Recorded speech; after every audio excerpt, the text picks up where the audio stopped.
अब आते हैं कुछ सीटों के कुछ आंकड़े और उसके आधार पर आकलन। 102 सीटें जिस पर आज मतदान समाप्त हुआ। 2019 में जब पहले फेज का मतदान हुआ था इन्हीं सीटों पर, उस वक्त क्या स्थिति थी? भारतीय जनता पार्टी ने इन 102 सीटों में 40 सीटों पर जीत हासिल की थी। कांग्रेस को 15 सीटों पर सफलता मिली थी। डीएमके ने 24 सीटें हासिल की थी। बीएसपी को 3 सीटें मिली थी। समाजवादी पार्टी को 2 सीटें मिली थी। एलजेपी को 2 सीटें मिली थी। सीपीआई को 2, सीपीआईएम को 2, जेडीयू को 1। शिवसेना उस वक्त बटी हुई नहीं थी 2019 में और बीजेपी के गठबंधन में थी, उसे 1 सीट। एनसीपी कांग्रेस के गठबंधन में थी, बटी हुई नहीं थी, उसे 1 सीट। और एडीएमके के साथ भारतीय जनता पार्टी थी तमिलनाडु में, उसे 1 सीट और अन्य के खाते में 8 सीटें गई थी। ये तो हमने आपको बताया 2019 का आंकड़ा। इसके साथ साथ 2019 में भारतीय जनता पार्टी ने एक और बड़ा कमाल किया था। 102 लोकसभा की सीटों में से भारतीय जनता पार्टी ने तकरीबन 34 ऐसी सीटें निकाली जिसमें जीत का मार्जिन 50% से भी ज्यादा था।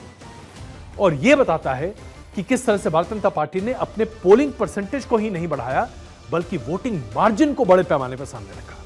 जैसे कि अभी हम आपको दिखाना चाहते हैं, 2019 में जब प्रदर्शन आप देखें, बीजेपी ने 60 सीटों पर अपने उम्मीदवार खड़े किए थे। 10% से कम के मार्जिन से जीतने वाली भारतीय जनता पार्टी की सिर्फ 5 सीटें थी। कांग्रेस ने 65 उम्मीदवार खड़े किए थे। 10% से कम के मार्जिन पर जीत हासिल करने वाली कांग्रेस की 10 सीटें थी। डीएमके ने 24 उम्मीदवार खड़े किए थे क्योंकि सबसे बड़ी पार्टी बनकर उभरी थी फेज 1 में 2019 में भी बीजेपी और कांग्रेस के अलावा, इसलिए उसका आकलन हम आपके सामने कर रहे हैं। तो 24 सीटों पर उम्मीदवार खड़े किए थे लेकिन 10% से कम के मार्जिन से जीतने में एक भी सीट इसमें नहीं थी।